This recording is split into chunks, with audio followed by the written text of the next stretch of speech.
അങ്ങനെ വീണ്ടും ഇതാ ഒരു ഓണക്കാലം എത്തിയിരിക്കുകയാണ്. നമ്മളെ വീട്ടിലാണെങ്കിൽ നിറച്ച് ചിട്ടിമല്ലി വന്നിട്ടുണ്ട് കേട്ടോ. അതിലാണെങ്കിൽ കുറേ ചിത്രശലഭങ്ങളും വന്നിരിക്കാറുണ്ട്.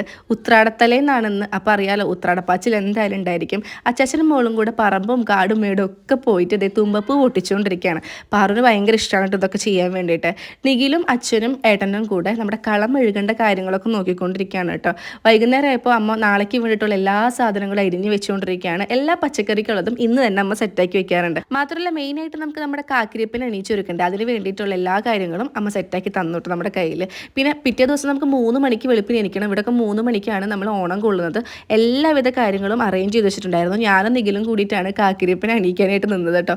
ഇത് കുറച്ച് കാര്യം ഇത്തിരി പാടുള്ള പണിയാണ്.